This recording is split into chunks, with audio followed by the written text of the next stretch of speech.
Hey, I'm Emma. Please like and subscribe. I was born to Indian parents in New Jersey, but we moved to New York when I was a kid. I wouldn't say my family was rich, but we did get by without trouble.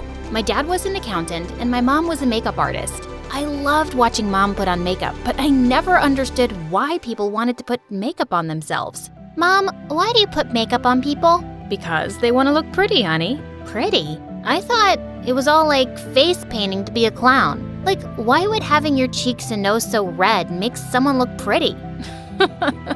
When you grow up and try it on, you're gonna love it. My life seemed perfect.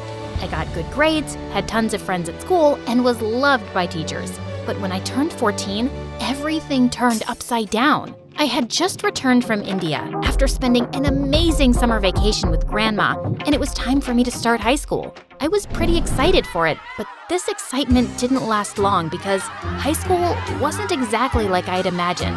I thought I would be fine as long as I didn't make eye contact, but things didn't go my way. In the first week of school, I was fixing my favorite lucky bracelet on my wrist when I walked into someone's back and heard a scream right after. Oh no, it was Becca, our school's self-proclaimed queen bee. She was one of those, I hate drama, but I start drama kind of people. Ugh! My phone! Look what you did, you freak! I am so sorry. I didn't see you. Oh, save it. You didn't see me? Are you blind? That was a brand new iPhone. Now you'll get me a new one. Got it? But why would I? Last time I checked, phones weren't allowed inside school. So I guess it's your fault you brought it in the first place. But hey, we can both go talk to the principal if you want to. I can explain how I bumped into you, and you can explain why you have a phone. So what's it gonna be, Rebecca? Don't you dare act smart with me. You messed with the wrong girl. Heard that one before. Bye-bye. Just as I walked away, Becca pushed me. I wasn't gonna let the witch get away with it, so I turned and slapped Becca straight across the face. The next thing I knew, we got into a nasty fight, and in the process, Becca broke my bracelet. It was at that moment that I felt my heart stop like I swallowed a frog. I wanted to scream, cry, and throw up at the same time. I fell to the ground and started pulling my hair. No. This can't be happening. This is my favorite bracelet. Grandma made it for me. This is the last gift she gave me. Really? I did you a favor. Ugh, it was so ugly. I could feel everyone's eyes glued to me, but I couldn't care less or stop. Then suddenly, everything went black. I had woken up in the nurse's room and found out that I had a panic attack. My parents were informed about what happened, and they were so worried about me. I took a week off, and I heard that Becca was suspended for a week for starting the fight. During this time, I felt so anxious. But one day when I saw Mom working, I noticed that the step-by-step process of applying makeup looked soothing. I observed Mom, and then I started applying minimal makeup whenever I was anxious. I just felt the whole process helped my mind to slow down and focus on something. I told you you would love putting on makeup. You look wonderful. Who knew you were this talented? Learned from the best. A few days later, Becca and I walked into school on the same day. She was out for revenge for her suspension. She filled my locker with wigs and whatnot. I didn't want to react because I knew that would start a fight. I just wanted to get away from all of this, so I told my parents how I needed to change schools, but they couldn't because of some financial issues. So the only solution I could think of for my problem was to get suspended. My first attempt to get suspended was during class. I had put a fart cushion under the teacher's chair so that every time he sat down, it would sound like he farted. But some guy took the credit for it to look cool for pulling off a prank like that. He was suspended instead. Bummer. I had even played loud metal music through the intercom during class and made sure I got caught.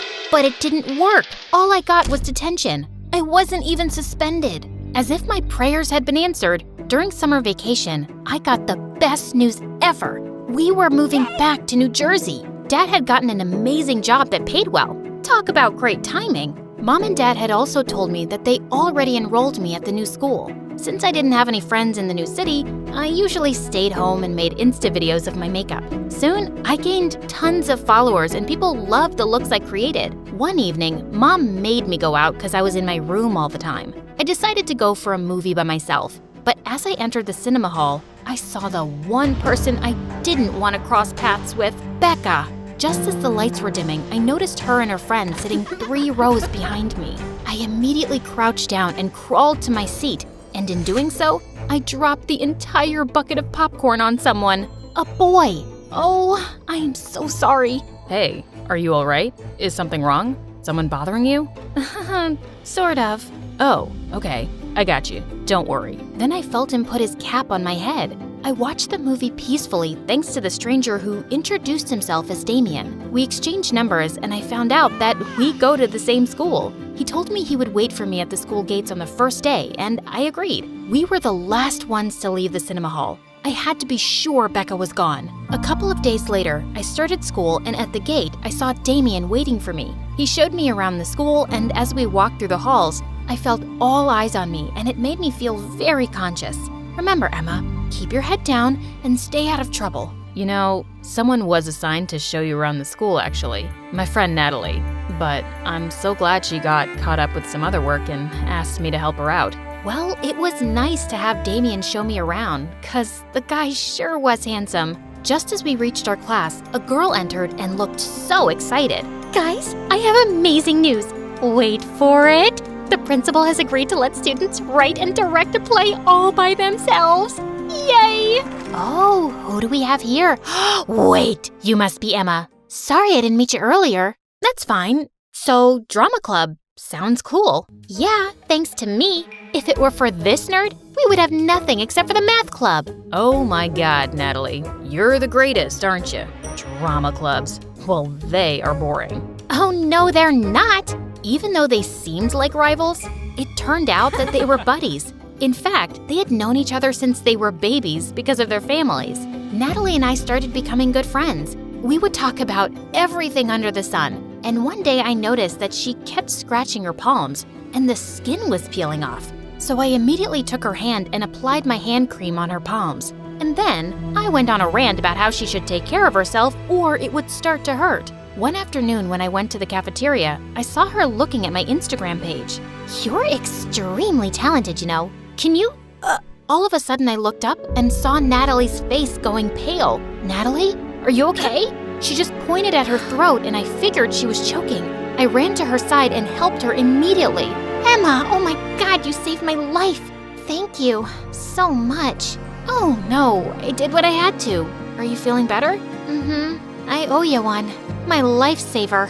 When Damien returned from his cousin's place a week later, he was pretty surprised to hear about the choking incident. Wow, protecting my friend when I'm not around? Thanks a lot, Emma. She's my friend too. Now, gotta go. I have to go to this comic book store, Nook, and then home. No way. You go to Nook? We love that place. No, we adore that place, don't we, Natalie? It's just fine, Damien. Damien and I continued to visit Nook every day after school. Natalie would join us sometimes. It was fun. One evening, when it was just Damien and I could feel him looking at me. Is your comic book that boring that you're looking everywhere but the book? No, it's just, I wanted to tell you something. Tell me what? I like you, Emma.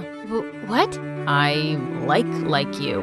Actually, I kinda liked you that time when you were hiding next to me at the movies. It was the first for me. Really?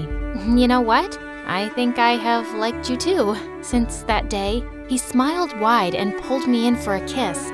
The next day, I told Natalie everything and she was so happy for me. That evening, while we were hanging out at Nook, Natalie announced she was selected to write and direct the play at school and that it was about something that meant a lot to her. OMG, I am so happy for you, Nat. I'm excited too, but also a little nervous. You'll promise to be there, right? Of course. We wouldn't miss it for the world. I was pretty excited for the play, and I even posted about it on my Insta to get as many people to show up for her directorial debut. On the day of the play, the school auditorium was packed. Natalie came on stage and thanked everyone for showing up and said that the play was based on true events and means a lot to her. The play showed the main character getting amazing grades, but it wasn't enough for her parents. The stress she went through, and how that caused her to have a problem where she scratched her palms to the point it would hurt her. As the play continued, I saw a scene all too familiar. The main character snaps one day and starts screaming and pulling on her hair in a fit of rage. As she cries, I froze and felt goosebumps all over my body. That was me, the fight with Becca. I started shaking like a leaf in my seat and felt my cheeks get wet. Great, I was crying too. I tried to calm my nerves, but nothing was helping. Emma, are you all right? I couldn't talk. I just shook out of fear. I was having a full-blown panic attack. I stood up abruptly, and all of a sudden, everything went into slow motion as I tripped and fell while trying to get out of the hall. I felt so embarrassed and knew everyone was looking at me. I couldn't help it and ended up vomiting. OMG, what is happening? I needed to get away from the place and ran out of the auditorium while Damien followed. He made sure I reached home safely and then kept visiting me every day since I just couldn't show the world my face after that auditorium incident. But Damien kept insisting I go to school again. Damien, it's easier said than done. You have no idea what happened to me at my previous school. Then tell me. I want to know what's bothering you. And I did. I poured my heart to Damien as he hugged me and told me that everything was going to be all right. Still, I had just one question on my mind. What if Natalie knew about that incident?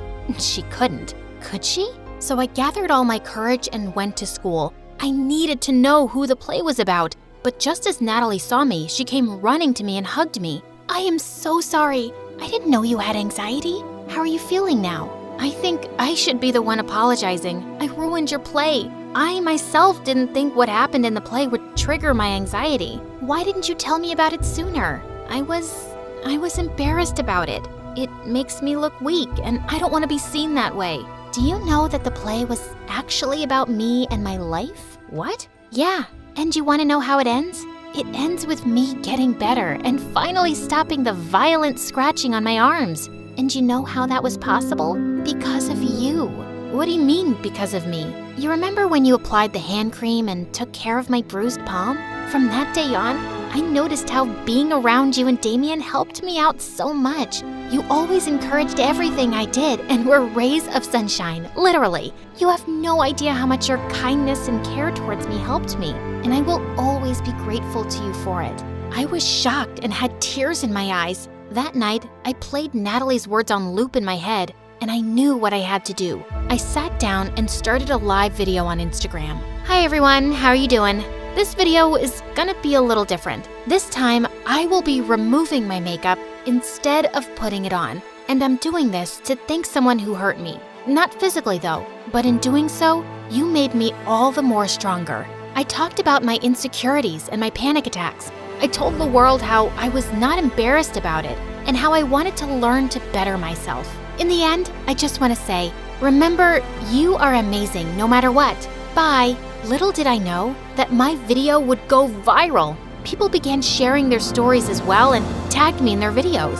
I was proud of myself that I didn't let my weakness convince me that I didn't have strength. I walked into school the next day, hand in hand with Damien and Natalie next to me, with my head held high. I hadn't realized it until then that I had amazing friends and parents, and I didn't need to be embarrassed about my attacks or anxiety. They were parts of me, and I am who I am because of them.